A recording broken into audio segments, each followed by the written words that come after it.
Is it the Viking heritage? The extreme winters? Or is there something much deeper at play? Stay tuned, as we uncover the fascinating reasons why the peaceful nations of the North represent everything authoritarian regimes despise.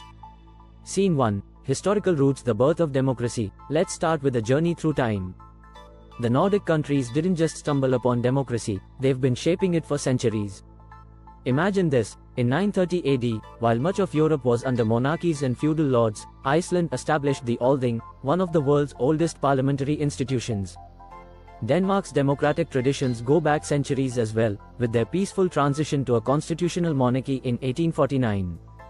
Norway, Sweden, and Finland followed suit, each creating systems that emphasize democracy, human rights, and equality. For authoritarian leaders, who thrive on absolute power and control, these long-standing democratic roots are a direct challenge.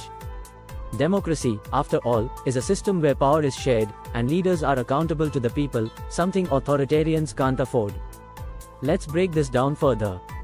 Throughout history, authoritarian regimes have tried to crush democratic movements, believing that control from the top is the only way to maintain order. But the Nordic countries show that order and freedom can coexist, thriving together for over 1,000 years. Scene 2. The social model: equality as a threat. Now let's talk about one of the most celebrated aspects of Nordic life: equality. The Nordic social model is admired around the globe. High taxes fund universal healthcare, free education, social welfare, and extensive parental leave.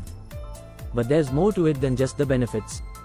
Imagine a world where no one is left behind, where the social safety net is so strong that poverty is virtually eliminated, and where social mobility is not just a dream but a reality. In the Nordics, equality isn't just an ideal, it's the bedrock of society. But here's the catch: authoritarian regimes typically thrive on inequality.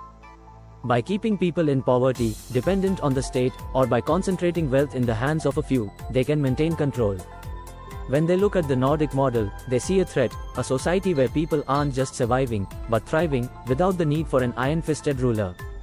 Political scientist, the Nordic model shows us that you can have both a strong state and individual freedom.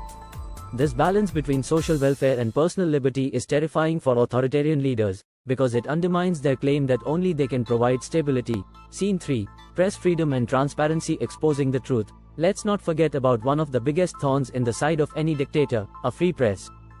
In the Nordic countries, journalism is considered a public good, with press freedom deeply enshrined in their laws.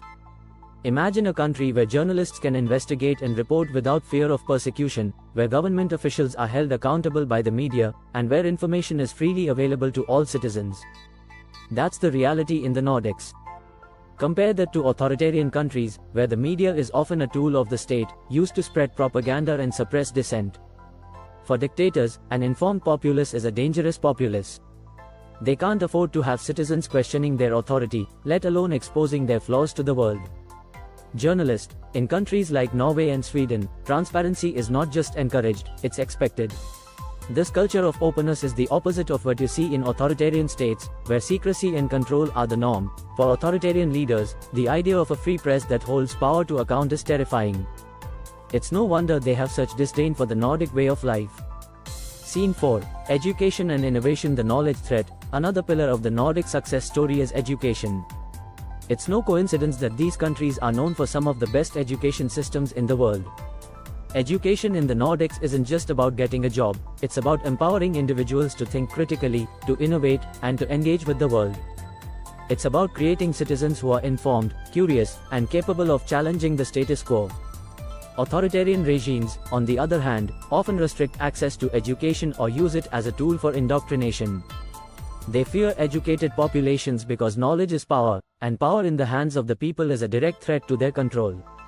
Education expert: the Nordic emphasis on education fosters a culture of innovation and problem solving. In authoritarian regimes, the focus is often on maintaining control rather than encouraging independent thought, which is why these regimes find the Nordic model so threatening. The Nordics have shown the world that investing in education leads to prosperity, innovation, and social cohesion, things that authoritarian leaders struggle to maintain through fear and repression. Scene 5. Global influence and soft power outshining dictators. Authoritarian regimes don't just fear what's happening within the borders of Nordic countries, they fear the global influence these nations wield. The Nordics have mastered the art of soft power, influencing global policy through diplomacy, humanitarian aid, and environmental leadership. But unlike authoritarian leaders, who often use fear and coercion to get their way on the world stage, the Nordics lead by example. Their success stories in healthcare, education, and social welfare serve as a quiet but powerful critique of authoritarian rule. For dictators, it's frustrating to see countries like Sweden and Denmark influencing global debates without resorting to force. Their emphasis on human rights, democracy, and peacekeeping undermines the authoritarian narrative that power is best maintained through strength and suppression. International relations expert, the Nordic countries have become global role models. Their success challenges the idea that authoritarianism is necessary for development or stability.